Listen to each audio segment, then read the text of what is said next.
Halika tumupo ka sa aking tabi, dito sa gilid ng isa na namang taon. O mas pipiliin mo bang tumindig malapit doon sa mapanganib na bangin ng ating kasalukuyang panahon?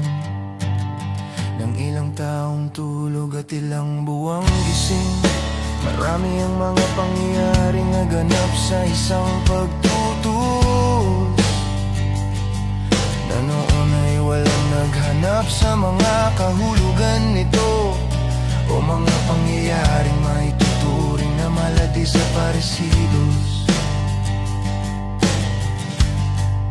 Marahil sapagkat wala naman sa atin ang nais mayari ng walang kaganapan, ang nais mahulog na walang kahulugan sa bangin ng ating kasalukuyang panahon. Makinig ka, may mga pangyayaring hindi lamang mga petsang tinantusan sa kalendaryo, dahil may mga pangyayari na mismong panlalamang sa sinumpang tungkulin upang makahit ng kwota. Saksi lamang ang Panginoong kwarta sa bulsa.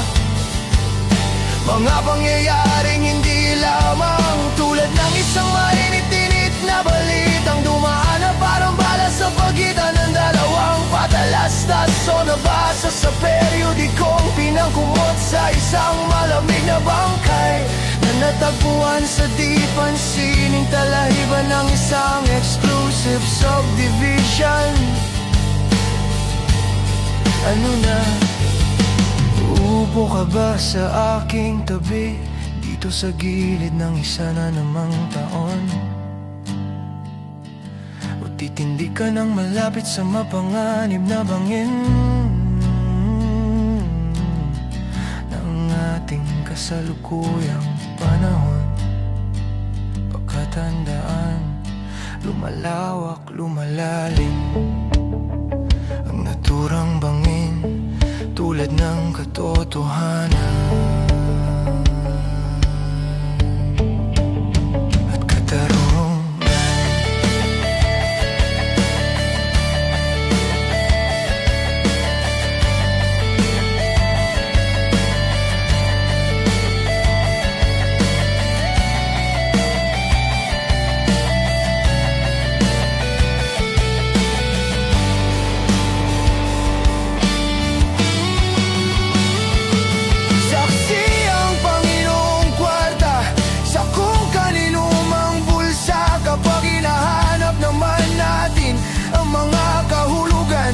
Ano ba ang talagang hanap natin? Ang katiyong sakit ng katawan, ang paghahanap ng butas na masisilip, o ang paghahanap sa tubig, o ang paghahanap ng isang batong ipupukpok sa ulo ng ilang taong tulog at ilang buwang gising.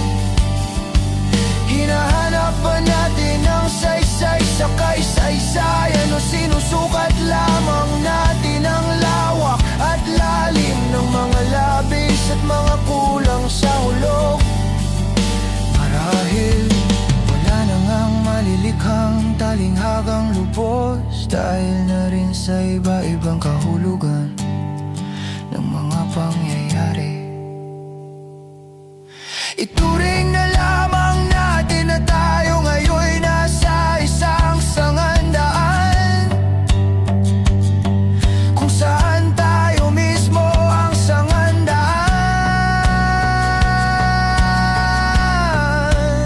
Kung may magtatanong sa atin kung ano ang kahulugan ng isang pangyayari, tiyakin muna kung ang tinutukoy ay yung ayon sa pag-inog ng daigdig, o ang dagling paglilim ng mga mata ng isang pangalan na ginawa na lamang isang bilang sa talaan ng mga naglakas loob, mga nagbuwis buhay na silipin ang lawak at lalim ng mapanganib na bangin ng ating kasalanan.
Ako'y nakaupo lamang sa gilid ng isa na namang pinagdaraan ng taon.